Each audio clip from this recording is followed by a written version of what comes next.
All right, money. What's going on, fellas? We're How are live. we? So this is going to be episode or season 2, episode 1. We're going to officially be in season 2.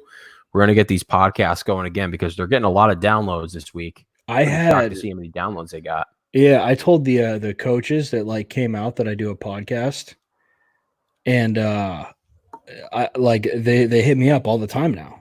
They're like, "That was a good pod," and I was like, "That was literally weeks ago." And they're like, "But that was a great podcast." Like they like speak highly of it. There's a couple Nice. critiques here and there that I'll keep between the workers on the show, but it was pretty cool. Yeah, we've gotten good feedback, and it's pretty awesome to see some people share the podcast on their Instagram stories. Say they're on their like walk home and stuff like that. Yeah, Pretty awesome. we So already got to when's the next Madden. It's coming. It's coming, bud. Taxi Cuber. Taxi Cuber loves the Madden series, man. I love that about you, Taxi Cuber. I'll make sure. I promise it'll be out. What day is it today? Wednesday. Wednesday. It'll be out before the weekend. Taxi Cuber. days are starting to run together a little bit. Dude, Just a little bit. I texted you guys yesterday. LA County is supposed to be another 3 months stay at home order, and I was like, this is literally depressing. It's depressing for me right now. I mean, kind of the blessing in disguise here is that you can chase the YouTube dream a little bit. Oh, that's definitely the blessing. Definitely. I'm just, dude, cranking out content left and right. I'm having a little bit of trouble, like, finding good stuff to talk about. You know what I mean? Like, stuff that people are going to want to click on. And it's also just weird because you're like, you want to talk about next season, but at the same time, you're like, well, I don't even know what next season's going to be like. I don't even know who's going to be, you know what I mean? Like, what if it's a shortened season? And you know what I mean? Like, everything could be different. Especially with the Patriots, the team is going to be taking shape too. Yeah. And it's going to be taking shape in the preseason and especially early in the season. There's a lot of things that, I don't know, with every year, Belichick's teams are different. So I think that's what makes it tough about trying to predict the future with everything that's going on. Yeah, it's so weird, man. I was super bummed out when I saw that yesterday that it's supposed to be another 3 months. I didn't know Joel was doing YouTube stuff. Joel, you dog! I'm clicking on your channel right now. You little bastard. Yeah, I think he's blogging and podcasting. I think too. It's awesome, Joel. Should have added him to the website. I can't click on you via the chat. So I promise that I'll. So there's not that much current events that's going on today. I tried to dig up some stuff that we could talk about, but all I could see from a Patriots perspective is Mohamed Sanu got his boot taken off, but nothing. I mean, that somehow made headlines for Patriot football today. That's how dead it is. I mean, I think it's usually this dead, but at least there's like, oh, it's baseball season and it's under, the first 25 games. So people are, fired up about that. But like NHL, NBA playoffs are usually going on. You usually can have your, what's Mike call it the pink hat for your Bruins. But we're usually full swing trashing on LeBron James by this time. And very true. I know in one of your Instagram stories you did say, "Hey, I will never trash on the NBA again," but I'm not making that promise because. Well, that was if sports came back reasonably soon when I said that, and it hasn't been back soon. That was at least deal's off the table. Completely off the table. Oh yeah, okay. Completely off the table. That's gone. Glad. No, don't worry. That's a big chunk of our content, so that can't go anywhere. You never realize, I do miss hating on stuff. You know what I mean? Like there is some currency to hating on a thing or two once in a while. Definitely, you feel alive talking trash. Oh, there's nothing like talking trash and like bringing up a point that the person who's supporting the point that you're arguing against, like bringing up a point and there's just no answer for it. And you're like, I got you dead to rights right now. Mm-hmm. And just, it's like, it's bringing the WWE like smackdown on somebody, like top rope. And there's just no better feeling. And the fact that isn't around right now really bums me out. And it's kind of like the long-term effect it has. You just ruined a day and that person's going to be clenching their jaw and they're just in their Tempur-Pedic bed, looking up at the ceiling, just wondering what happened to them that day. Just shaking their head like Uncle E got me again. But it's tough love though, because they're going to be better prepared for future conversations like that. Sometimes people need to be given those trash points. You Just know little what I'm saying? nuggets, little nuggets. Mm-hmm. It's tough What's though, up with this man. vibe that we got going on? It's like kind of smooth. It's like jazz radio right I'm now. totally cool with it. I'm thinking right now, if I'm like driving somewhere or, I wake up in the morning, have my coffee, I put on the podcast. I don't want somebody yelling at me right away. Ease me into the day. Ease me into the day. And I think we do got to change a little bit because I've actually been thinking about stopping posting on Instagram. So it's really just for a short time because I feel like I'm forcing things. Yeah. Like I'm throwing up throwbacks and stuff like that. And, I got a good video from EDP 445 yesterday. Dude, that too. was That's something to like, talk about. So I knew that so I don't know a ton about that guy. I just remember like when Pardon My Take first started, they had him on their podcast. And I was like, this dude's a psycho. Like, oh my God, who is this fucking guy? And didn't really hear about him since. Obviously, he's who he is now. And dude, the guy crushes it on YouTube. Like, he's a YouTube superstar. I don't know if he can get monetized though, because There's no way. He says so many vulgar words throughout the course of every single video, and he talks about really ridiculous topics. If you go to his channel right now, I guarantee the top video is probably it's probably Eagles related or it's about jerking off, which is kind of literally that is the top video right now. His most recent upload is I jacked off 25,615 times. And then he actually the second video is about someone sleeping on his couch. Third video is jacking off is definitely a sport. So 2 out of his 4 videos that are on his channel are about jacking off. And on top of all of that, Eric, he has no banner for his YouTube thing. It's literally just a white box. And then it's got his little avatar. And he has 1.67 million subscribers. What's crazy is I don't know if his channel got taken down at one point and he started a new one, but it was definitely paused. But I think the most kind of what wraps him up is people respect how much he pays attention to the Eagles. So yeah, he's rough around the edges to put it lightly, and he's pretty ridiculous. But you got to watch his video of when Carson Wentz, he had a game-winning drive. I don't know if it was last year or 2 years ago, but he is weeping in his car, and it's pretty alarming. Because he's so happy? Because he's so happy. Like weeping. Like somebody died. Damn. It's intense. This guy like really likes the Eagles.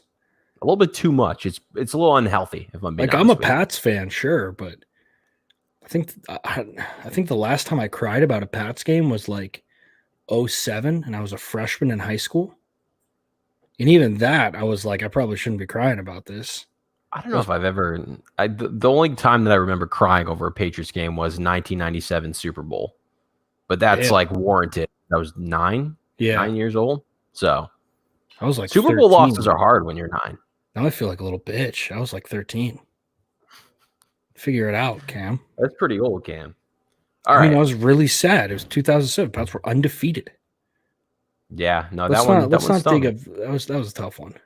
If you really want to pull up old scabs, I think we've talked about this before. Randy Moss, that pass, do you think he should have went up and got that ball in the last play? Know. See, that's a really good. My old man's big on like Randy Moss could have caught that. That's like his like when we talk about that, he's a big like Randy Moss could have gone up and caught that, which it's tough to argue because of how good Randy Moss was. I don't know. I mean, I've never been a guy who's been like this. There's one play that is the deciding factor in every Super Bowl. But I mean, yeah, I definitely think he could have made a little bit of an effort. I always think it was just kind of an awkward ball. I don't even want to go back and watch that because I think it would hurt. Hits him in the fingertips. Yeah, it definitely does. You know, another play, what kind of kills me is the other Giants Super Bowl, the Hail Mary. Yeah. Where it kind of clinks off of somebody's hands and Gronk he's not relaxed running over there, but I felt if he kept running, he could have just grabbed that. But he was definitely a couple of steps away. Like he could have, if he was closer, obviously he could have caught it. But yeah, that's an interesting one. I think that the biggest like scab is the Wes Welker drop in the second Giants Super Bowl. Yeah. Because that's number 4 at that point, easily. Ball's a little bit behind, but dude, you're Wes Welker. You got to make that catch. He hasn't won a Super Bowl. He's never won a Super Bowl, coaching or playing since then. What was the scenario in that? If he caught that ball, I almost don't even remember. Then it would have been running out the clock. And yeah, from what I remember, there was about 4 minutes left. And Wes Welker playing, he's number 2 receiver. He runs a little seam, and there's a hole shot. Brady hits him in that hole shot. And if he catches that ball, 2nd and 11, I want to say. If he catches that ball, it's 1st and 10 on the Giants side of the field. And you're in field goal range, and you can run out some more clock. Connor Gardowski, how are ya? Connor, what team is Connor? I feel like Connor's in our Madden League. You're also frozen. But yeah, Wes Welker he puts the Pats in field goal range if he makes that catch, for sure. Yeah. For sure. Are you there? Oh, you're there now. Okay, you were frozen. I'm back. You were frozen. I tried to change up the sound because I don't know if it's picking up my my washing machine upstairs. It's not. I hear no washing machine. It runs like a friggin' airplane. It's insane. It shakes the whole house. Oh, Connor's not in our Madden League. What's up, Connor? How are you? That's a different Connor. Thanks for rolling through, buddy. Appreciate you. All right, so let's hop into what we were planning on here. So we got a couple things that we got to dive into. Do you have your top 4 Brady games of all time ready? Yeah, I got them. Okay. I'm going to start off with number 4 though, and then we'll build up to number 1. Yeah, let's do 4 to 1. But we in the text that I said, are we disqualifying the 28-3 game? Yeah, I kind of think we should, because that's, I don't know. It's one game. It's pretty legendary game. But that's all I'm saying is that easily is probably the number one game, no? Actually, no, okay, because I have my number 1, and we've talked about this before. I don't know if our number 1s are going to be the same. I don't think they are. I think they might be. You think they are the same? They might be. We've talked about this before. We're going to have to find out. Okay, give me your number 4 Tom Brady game of all time. So my number 4 Brady game is going to be Super Bowl 36 against the Rams. Puts Brady on the map for being clutch, being the guy. It showed the NFL, hey, there's something going on in New England. And the biggest thing, it's the lure of it. And for me, I look back on it very, very very positively, obviously, but you have 9/11 that just happened. You have this nation that's kind of, looking for something to galvanize in. You have, Brady, the Patriots, and it's not even just Brady. It's the Patriots get introduced as a team. Teams didn't really do that before then. You have them coming out, and then everything that builds up to that last minute and 20 seconds, and Brady going through his reads like it's not a big deal, hitting his check downs, taking his shot, hitting Troy Brown on that crosser. Just everything about big it. Chunk I think play. I love that play where he kind of shuffles to his left. And gets that big chunk play. How old are you for this game? I was in 3rd grade for that game. Okay, but I've watched. Were you watching the game? Yeah. I watched it with my old man actually here at my house, and I never forget. My dad picked me up and threw me on the couch, and I talked to him about it a couple years later, and he was like. It was funny because he was like, my dad's obviously, if people don't know, from Boston, and he was like, I've seen the Celtics win. I saw the Bruins win. He was very, very young when he won it, and he was like, I always felt like the Red Sox would put it together, and he was like, but I never thought I would see the Patriots win a Super Bowl, and I don't know why, but he was like, I just never thought they would. So that was a really cool moment, but that's probably my number 4 Brady game just because of what that meant. And it just really kicked everything off. It was that first domino to fall. All right, so that's my number 3 game. And I guess it doesn't really I'll just kind of jump in with my thoughts on this, and we can shuffle them up. I think all that matters is how we come down to number 1. But yeah, I think that was – actually, did I make that my number – yeah, that's my number 3 game. But there was one play in that final drive where he shuffles out of the way of I don't know what defender it was, but his hand was right by the ball. Tom tucks the ball away and dumps it off to J.R. Redmond. I think the next play he dumps it off to J.R. Redmond as well. Just so cool. Not given what the defense gives him in that final drive, and that's really was where the legend was born, was that game. Yeah. And Yeah. the stats weren't great, Cam. The stats No, were they not weren't. great. They weren't. But Eric, what matters, and this is the thing when you talk with people who, want to say that all Brady did was check the ball down, all that stuff. And it's like, people don't understand that. It's like, dude, you pre-snap, you see what coverage they're in, snap the ball, go through your reads. And if there's nothing there, you check the ball down. That's what you do. That's what good quarterbacks do. If there's nothing there, don't force a ball, check the ball down. And that's what Isn't Brady that a did. good play? Why is that looked down upon? I have by some no people? idea. I have no idea why. It's because Brady did well at it, and he won Super Bowls, and so people were like, "Oh, he just checks the ball down all the time. That's a bad play." And it's like, do you think that there's a guy open 30 yards downfield that he doesn't want to throw to, or do you think that maybe everything's covered and he's taking the check down because he has to? Yeah, Ridiculous. Yeah, I'm with that. Also, another low key great play in that game was when they were up in their own end zone, and he made a great pass on a slant pattern to get them out of the 1 yard line. I thought was a really great play. Doesn't get enough attention in that game. Definitely not, because I don't even remember that. Yeah. I was thinking about, I have so much time and I'm doing work and I always have the TV on. I might watch every Patriots season from 2001 until now and That's just awesome. keep the games on at all times. 24/7. 24/7. Just have Patriot games from 2001, 2020. Joel, we'll get there because that one's on my list. All right. So I'm going to go with my next game since you led with that one. So I'll go with my number 4. This is my number 4. I already gave you my number 3.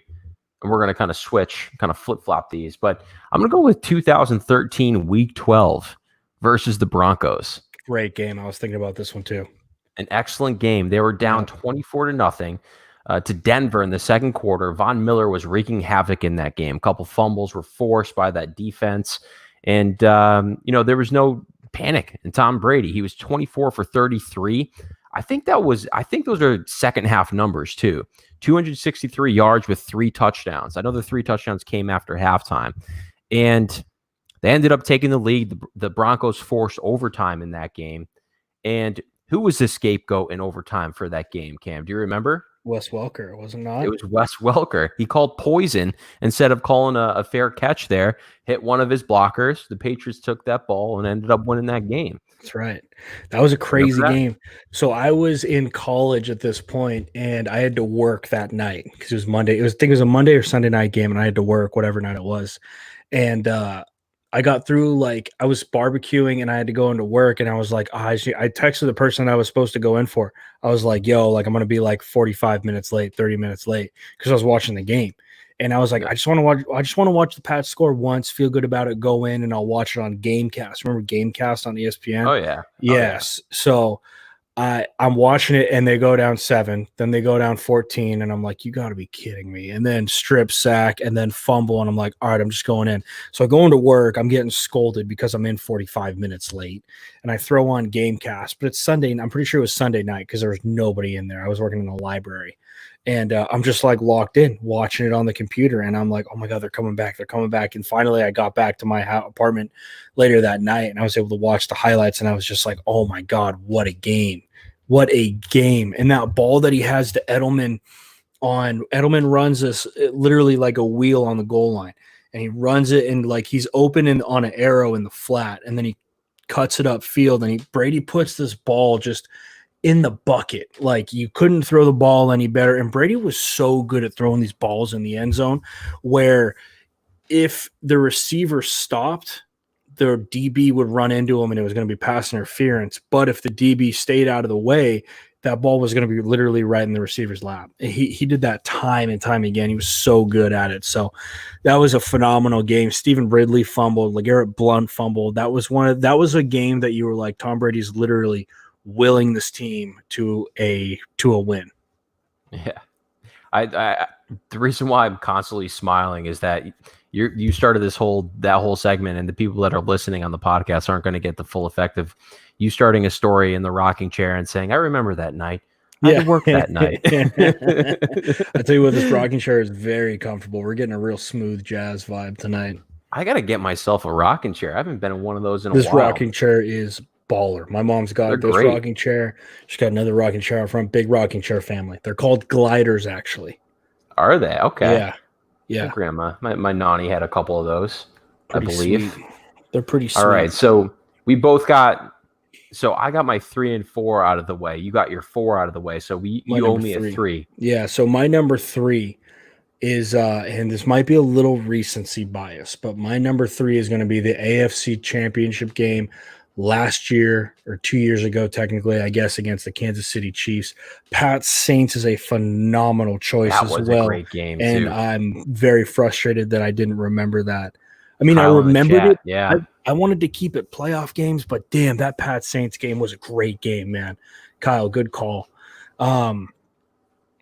Pat's Chiefs, right? And this game, I think, was it was the buildup. You know what I mean? And it was Pat Mahomes, AFC MVP. Pretty like I don't think he was elected. He was chosen at that point, but like it was pretty much like, hey, kid threw 50 tugs this year. He's going to be MVP, right? And New England and pounding the rock and Kellerman, Nick Wright, all these clowns. And you could tell that Brady, I think, was really kind of letting it known, hey, I hear you, and I'm going to make some people pay. And then you also have on top of it, just like Edelman putting out motivational videos. You have Brady putting out like hype tapes. You got the Pats putting out hype tapes. I got all that stuff saved on my phone. Right. And you got Barstool putting out hype tapes. And then they go into this game.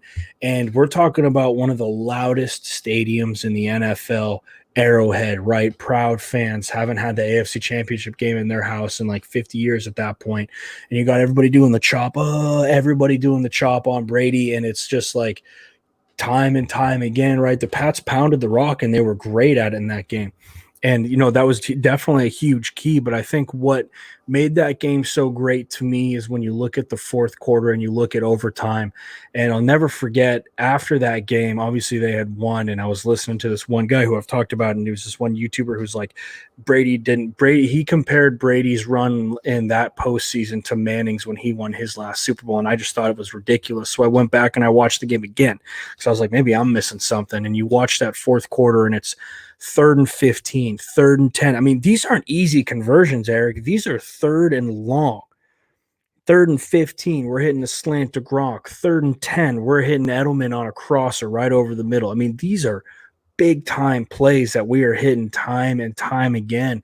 And it's just the poise in the pocket. To me, that was classic Brady. And that was the last time really in New England that we saw that classic vintage postseason Brady, as sad as it is to say. That was kind of the last time we saw it. And then he has that touchdown that he throws to Dorsett. It was just everything, Gronk having a big game. Everything about that just was so vintage Brady to me. Just absolutely. I might rewatch some of these games on Twitch and just put myself in the bottom corner. Oh, do some comments. We could do that. Cammy We needs could to be in collaborate on that. We could definitely collaborate on that. But I remember for that game, and one of the things we were doing the podcast at that point. That was last year. And no, that was before. We weren't doing before? the podcast. Yeah, because we started doing stuff after the Super Bowl. I remember because I didn't want to start writing stuff for the Pats until after the Super Bowl. Yeah. So before that game, the Chiefs game, I think that was kind of the last straw with me and ESPN, because I think Nick Wright was really going in on the Chiefs defense and pointing out statistics on how they didn't let up more than 25 points in Arrowhead Stadium for an extended period of time. And I looked at all of those games, and every single offense was in the bottom 20 in terms of just like there was all terrible offenses. So the Chiefs defense was obviously trashed. But dude, Tom Brady in that game, we've talked about the way that, and we hate using the phrase game manager, but in terms of the way that they controlled the game and called plays, and he didn't make mistakes, and it kept Mahomes off the field, even though they came back in the second half and he really found his footing. And I thought that was, a tip of the cap to Tom Brady and being a veteran in that situation in a big moment. Yeah. I mean, that game just had everything from my eyes, because I think that it was, it just kind of felt like the culmination of everything. and it was really that new school. And I'm a big Patrick Mahomes guy. I love Pat Mahomes. I like the Chiefs. I know a lot of Pats fans are scratching their heads at that, but I'm a big Chiefs fan. I love Mahomes. I love Andy Reid. But that was just the culmination of, everything that ESPN and every, big time media company was pushing to unseat Brady. And Brady, just one more time, is just like, you're going to pry this from my cold, dead fingers if you want it, because I'm not rolling over that easy. I'm going to will my team. And that's exactly what he did, and that was truly, I think, the last time that we saw like vintage, like Lion Brady. We saw a little bit in the Rams game in the Super Bowl, but it wasn't like that, where it's like 3rd and 15, and you're just like, hey, we're gonna bang a slant to Gronk for 16 first down. Just wild stuff. So anyway, that's my number 3. That's my number 3. I was at that one, by the way. I was at that Super Bowl. Oh, were you at that Super Bowl? I was there. I don't know if I've told you that before. No, I didn't know that. That's wild. All right. So now we're at number 2. I'll give you my number 2, and some What's people are gonna. I think you said your 3, but I'm trying to remember what. 2001 Super Bowl, because I piggybacked on your Super Bowl. Okay. So somebody mentioned it, Jack Kelly and a couple dudes talking about the tuck rule game. Okay. And this is another game where I still remember as a kid, and this was his kind of coming out party, because the narrative of that whole season was really Bledsoe is still the guy, and this kid's just kind of taking up space at this point. Hopefully they can get us, or he can get us to maybe the AFC Championship game, and we can be excited about the team next year. And the stats in this game obviously weren't great for Tom Brady. I remember I actually went snowboarding that day earlier, like in the afternoon, and there was 10 inches on the ground. It was just a mess, and it kept snowing. And I came back just in time for the game, and Tom Brady didn't exactly have a great game. He didn't throw a touchdown pass. He did run for one and give a great memory when he spiked that ball and fell over. It was kind of his puppy quarterback moment, which I loved. But also, side note, Vinatieri's kicks were absolutely insane in that game. Were nuts. Absolute just his presence of mind to just kick line drives and barely make it over the bar on that one that tied the game. But people also forget Tom Brady was 8 for 8 in overtime. Yes, a couple short passes. He was really leaning on J.R. Redmond, who doesn't get that much credit in Patriots history. But J.R. Redmond was great. There was another big old running back on that team too. Antoine Smith. Antoine Smith, who deserves some credit. And Jermaine Wiggins, big running backs. Tight end. Jermaine Wiggins, that tight end, was a stud. But this was really the game where I think all fans understood that Tom Brady was now the guy. And that's why I think this was one of the biggest games ever. He had some help with that tuck rule. It was ruled an incomplete pass. It was probably a fumble. It definitely was a fumble, but there was some technicality in the rule book that worked in their favor. Yeah, and like that's kind of changed next year. That's kind of the thing, is that it's like, what the hell's going on? Sorry, our like little thing, our Slack. We'll figure that out later. That was the thing with that. I totally lost my train of thought. We're talking about 01 Raiders. I was still a young buck at this point. We got to remember Cammy's in 3rd grade. So I vaguely remember watching it. Oh, we were talking about the tuck rule though. This is my thing with the tuck rule, is that it's like, it's still a rule. It's, you know what I mean? And so it's like, does it look like a fumble? Yeah, but it falls under the rule book of being an incomplete pass. So as a ref, what do you expect them to do? Do you expect them to go in and be like, well, there's a rule that says it's an incomplete pass, but we think it should be a fumble, so fumble? Like, no, you can't do that. Why even have refs then? It's just like, or why even have a rule book then? So I hate it when people bring up it was a fumble, and it's like, yeah, it was. But during that time, during that rule, like in the rules, that was an incomplete pass. So why are we even having this conversation? So that part irritates me about the whole tuck rule thing. And that's a sensitive subject for me, I think, because I think people are like, oh, Brady just, lucked his way into starting this dynasty. And it's like, no, the dude balled out. Played in a snow game against the Raiders, the daunting Raiders, and shut them down. Just another dynasty or Super Bowl champ that the Patriots probably killed. So that is an interesting point, in that I wonder what it does to a young quarterback. And I think this has only happened one other time in NFL history. I think of the Raiders in 1980, maybe, where there was a quarterback who started his first game that year as a rookie and ended up winning the Super Bowl. I wonder what that does to your confidence in contrast to maybe losing a Super Bowl or Well, I think like that every other quarterback who doesn't make it. I want to say that it happened with Russell Wilson. I want to say his first year starting. No, it definitely wasn't, because that was the fail Mary. That was that year, and I don't think the Seahawks went to the Super Bowl that year. I think they did the next year. But it's just got to pump up your ego like crazy, like crazy. Yeah, technically it was a rule. That's what I'm saying. Like, Andrew, I completely agree. Like, technically it's a rule. So how are you going to sit there and argue, oh, but it was a fumble? And it's like, but it was a rule. So are you just going to ignore the rule and play whatever rules you want to play? Yeah. I can't stand that argument. That one just doesn't make logical sense to me. I think that's my biggest thing. And I think it's funny because somebody some commentator was commenting on Tom Brady's look after the 2001 Super Bowl and the way that he was holding his head. Like, he had confidence the whole time, but he couldn't really believe that this was happening in his first year, which makes a ton of sense. So, it's just interesting, but you could play the what if game all day long. What if Tom Brady didn't win the Super Bowl in his first 5 years? Would he have bounced back? And the answer is, probably yes.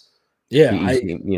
I think that Brady was just a winner. You know what I mean? And I know that that's such a cliche and kind of stupid thing to say, but some people just there's being good and being in a professional sport that people are like, cool, I've made it. And for a guy like Brady, I don't think that he looked at being an NFL quarterback and was like, okay, that's it, I'm done.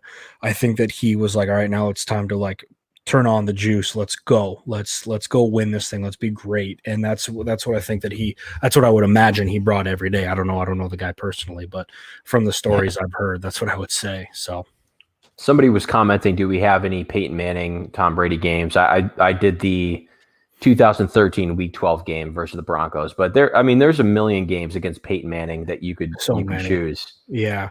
I definitely did more recent games. My next two are recent. The only other Peyton Brady game I don't know, there's a lot, but the AFC Championship game where they played Indy in Foxborough, Ty Law had like 3 picks. That's one that you could say. But my number 2, because I do want to get to my number 2 here, because this is my second favorite Brady game of all time. 2014 AFC Divisional playoffs against the Baltimore Ravens. Okay. And somebody mentioned that? Yeah, Joel did.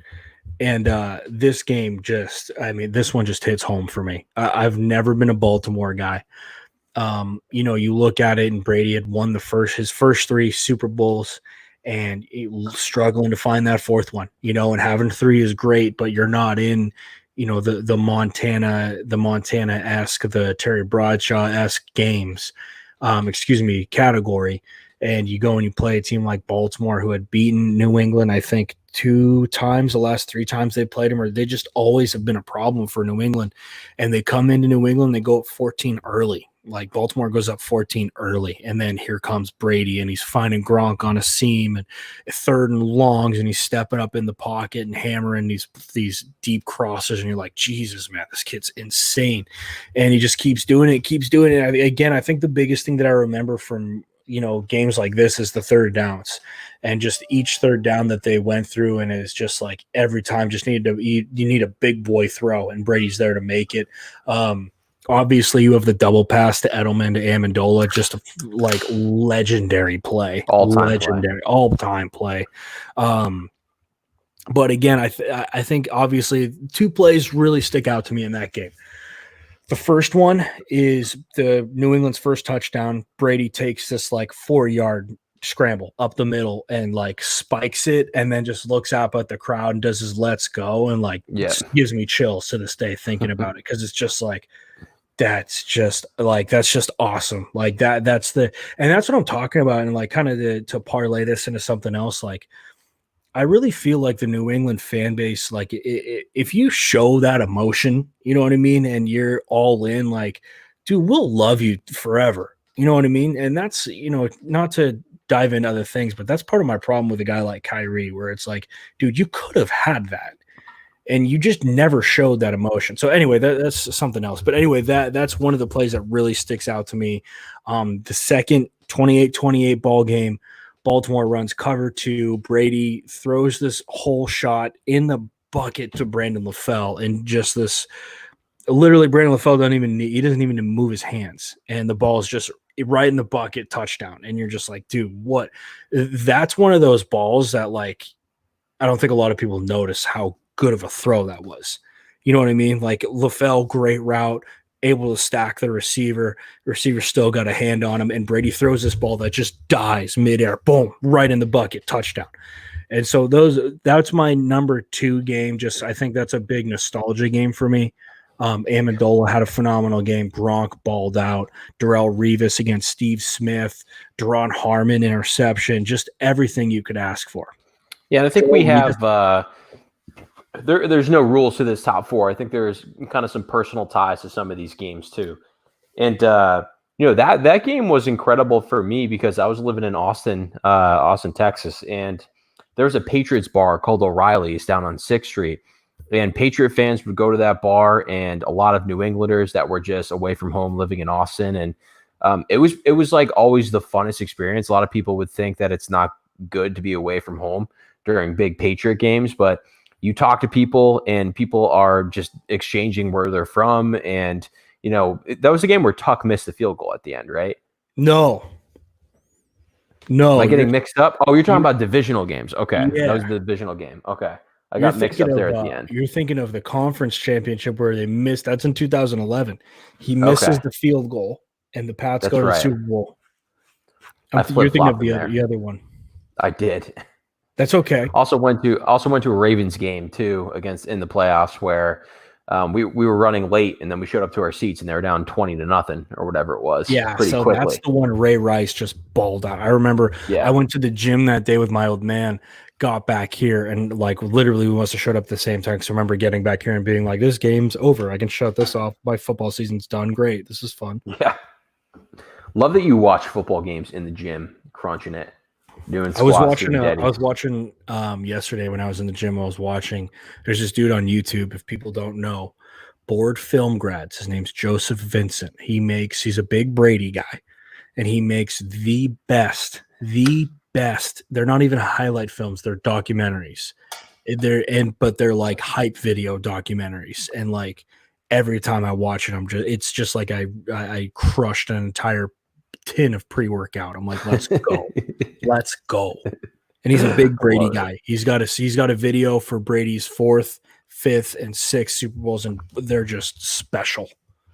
Jacksonville Patriots 2017. That's a funny game because great. Somehow I have a couple friends that are Jacksonville fans that do not agree with that fumble call or whatever happened there. But that's another Tuck rule type of point that we're going to make. All right, so we're down to the number 1 game of Tom Brady's career. Tell me that we don't have the same one. You do it. I just said mine. We've talked about this. That was your number 2, right? Yeah, the AFC Divisional. Yeah, I think we've talked about. I was afraid this was going to happen. We probably should exchange lists. The Super Bowl 49 against the Seahawks. Yeah, that's my number 1. Okay, yeah, but we talked about that like 7-8 months ago. Probably. But all right. So first of all, one of the best defenses in NFL history: Michael Bennett, Bobby Wagner, Richard Sherman, Earl Thomas. Speaking of Earl Thomas, Cam Chancellor, Bruce Irvin, brotherly love. All these dudes are just unbelievable on that defense. And I remember watching that game thinking that, Tom Brady, no matter what, would always put this team in a position to win at the end of the game. And that's what you kind of got used to being a Patriot fan. And I kept watching this and watching the pressure that he was under, how quickly he had to get rid of the ball. And I think he had 2. Did he have a couple interceptions? He had 2 interceptions in the first half, or was it 1? I know he had 2 in the whole game, but I don't know if it was one in the first half. One in the first half. So he was just he had to get rid of the ball so fast. I just kept thinking to myself, how is this dude going to put them in a position to win at the end of the game? Yeah. You still there? No, that's all I got. Yeah, that's all I got. Okay. I was going to say, I thought there was more. Passing the baton. So this game was pretty wild for me because at this point I'm a senior in college, and I go to college up in Oregon, and there's a lot of Seahawks fans up there. And I remember when early, because this year, again, we got to remember this year in general, right? New England Patriots still trying to find that fourth Super Bowl. Brady, is he really that good? Is he really one of the GOATs, one of the greatest players to ever touch the field? Does he qualify for that? And we have the first 4 games up and down. They barely beat the Raiders. They go into Kansas City and they get pumped. And I mean pumped. And you've got that idiot, that absolute clown, Trent Dilfer. How does that man even have a damn job? And he's in the middle of they're not good anymore. They're not good anymore. And the Patriots, and everybody's just stomping on the Patriots, spitting on their corpse, thinking that this New England team is going to roll over, thinking that they're done. They don't have the star power. They don't have the defense. They don't have anything it takes. And then all of a sudden, who did you just wake up? And then we have the press conference. We're on to Cincinnati. Coach Belichick, is there any questions at the quarterback position? We're on to Cincinnati. I mean, you just have just this meme of a football season, and they start rolling through opponents. They lose. I think they lost one more late, maybe, and this is the Baltimore divisional year. And then they go into Seattle they go to the Super Bowl. But one of the biggest things I remember is, so the girl I was dating at the time, she was a Seahawks fan. Her entire family was Seahawks fans. Her uncle comes down from Washington. We go get breakfast. Die hard. I mean, I'm talking about a guy who gets to the tailgate there at 6 a.m. Right. And he's there and we're talking and he's like, yeah, if the Pats ever played the Seahawks in the Super Bowl, he's just like, Seahawks would roll. And I'm like, you think the Seahawks would roll? And he's like, oh, yeah. And he's like, Cam Chancellor would lock up Gronk. You don't have an answer for Marshawn Lynch. And he's just like listing off all these things. And I'm like, okay, we'll see what happens. Sure as shit. Guess who's playing in the Super Bowl? Pats Seahawks. And Brady goes into that game and makes the mistake early. But, going into that, I told my old man, I was like, the one thing that I'll say is that Seattle's corners they run that cover 3. They run zone. And not a lot of the Patriots, not a lot of the stuff they do really test people vertically. It's a lot of crossers. It's a lot going across the field. And Richard Sherman ain't running with dudes 40 yards across the field. It's just not his game. That's not what he's going to do. He's going to fail. You know what I mean? So it's like what New England did was they consistently put themselves in a position where a ball was getting out quick. Things were going laterally rather than vertically, right? And again, you have the 3rd and 14, that conversion to Edelman, which was just like – that ball, that entire play, that culmination of everything that happened. You have the sack before that, Brady stepping up into the pocket, and Cam Chancellor. That to me was like the Seahawks giving everything they had to knock out New England, and Edelman just getting up and just be like, that's it. I may be absolutely concussed, and I have no idea where I am right now, but I'm going to win this game. I'm going to go win this football game. Dude, I remember, if we're going to talk about kind of old stories, I remember that year in 2014 when they were playing the Chiefs and they got stomped out. I think I put $50 on the game. I was down in New Orleans, and $50 to me at that point in time in 2014 was a bag. That was a whole bag. I was bartending at the time, and I didn't have a lot of money in my pocket. That was kind of if I win, we're going to celebrate. We're going to ball out at some trashy bar, but. We were in New Orleans, sat down at a bar, and I think it was Will Arnett that sat next to me. It was some famous actor, and we were talking for a little bit about the game and the Patriots. I feel like that was kind of a foreshadowing moment for some reason. It was just Will Arnett sat down next to me, just kind of putting something out there that the Patriots are going to take it all at the end of the year. That Malcolm Butler was going to, catch an interception. That's what I'm saying. And then the end of that year, you just I think the craziest thing for me in that was that you had Brady drive down the field, score, right? And you have this cliche 12 to 11, and then Brady pointing to the sideline to McDaniels, giving the fist pump, and you're just riding this high right now. You're just riding this high. And then the Seahawks get the ball, a lot of time left. Seahawks get the ball, wheel to Marshawn. There's 20, and you're like, oh shit. And then they get going again, and then they have that ball to Jermaine Kearse, and you're like, dude, there's no. I remember that happening. And being like, I cannot believe this is happening. Not once, not twice, but 3 times. That there has been a miracle play that nobody can do anything about. That's just happening. And I was like, God hates the Patriots. God hates the Patriots. That's what this is. That's all this means. But Chris Collinsworth, as much as I can't stand him, I'll never forget Chris Collinsworth going, but they're not in yet. And I was just like, he's right. They're not. Yeah. And you have Hightower, your boy, eating his Applebee's the night before, shutting that run down, and then the pick the next play. It's just, to me, that is the pinnacle of, to me, that was the middle finger that was like, Brady's still here. And like, as much as people want to say he's done, he's still here. Just the fact that they were in that game on that last drive, I think people don't want to give credit to Tom Brady because of Malcolm Butler's interception. But like I said a little bit earlier, just the job that he did throughout that game was, I thought, his best performance ever. Even though you can look at the Eagles' numbers, you can look at that whole game. You can look at the 28-3 game, which we left off the list. Which probably would have because that would probably be number one. That would be like one. Yeah, that would probably be 49 would be 1A. Yeah, I mean they're all different flavors, but they're all tasty. So wild, yeah, they really are, man. Just crazy. And 51's even crazy too. I do want to say Ernie's talking about Saints game was insane. Yeah, the Saints game, I can't remember. I think that was 2013. I actually have film from that game on our huddle, on our team huddle. Nice. Dude, the Panthers Super Bowl was good too. Dude, the Panthers Super Bowl was wild. Brady put up some crazy numbers in that game. Delhomme actually had some balls in that game. He made that long pass that he completed. Yeah. That was great. That was a rocket. He talked some trash. That was a rocket. That ball, I don't know who he turned around and started talking trash to. It was Rodney Harrison. It was Harrison. Rodney Harrison walks by with his arms like really flared out and like clearly trying to hit Jake Delhomme, and hits Jake Delhomme. And Jake Delhomme like snaps his head back at him and he starts talking shit to him. And you're like, oh, this is great. Wild. That was a wild game. But yeah, Ernie, that Saints game was sick too. I remember that Saints game. Brady, like, it was 3rd and something, and Brady just launches this prayer and it gets picked. And I was like, that's the game. That's it. And then Chandler Jones had a sack. They tried to run like a QB keeper, and Chandler Jones had a sack.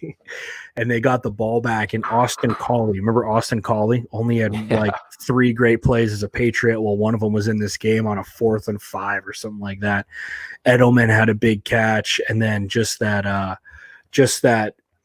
they ran cover 2, because like when a lot of teams in the NFL, when they're inside the 20, they're going to run 2. So the corner is going to press, safety is going to be over the top of number 1, and there's going to be a hole shot in between where the corner is pressing and where the safety is. And so Brady puts that ball just like kind of like a back shoulder, but right where Kenbrell Tompkins can go get it. Just that was a very, very – that to me, whoever said that, Ernie, by the way, that to me was the game where I was like, Tom Brady's back. Like, I felt like he left for a little bit just because of injury and, tough to come back from that. But that was the game where I was like, oh, Brady's back. He's back. We should do some live reactions to these, not live, but reactions to the big moment games and talk about them. I'd love to. We should do that. Yeah. Because NFL Game Pass is free. Do it on Twitch. Cool. That'd be cool because I could talk through too, like what I see. You know what I mean? Like coaching wise. Yeah. And I could give like the common fan commentary, I guess. Could do that. That was fucking sick. we got 50 minutes. I think we should wrap it up. Oh, I think good. This is a good entree right here. That was good stuff. Talk about anything else? That was good stuff, guys. I enjoyed that. That was good. Smooth jazz. Hey, I told you today was going to be a good day. Podcasting. Yeah, it happened. Yeah. I'm glad we did that. All right. We're going to end the live. We're going to end the podcast. Thanks for listening. Be sure to hit that subscribe button, but everybody's probably subscribed in the room right now. But future listeners and watchers, be sure to hit the subscribe button. Can't even talk, so wrap it up. Thanks.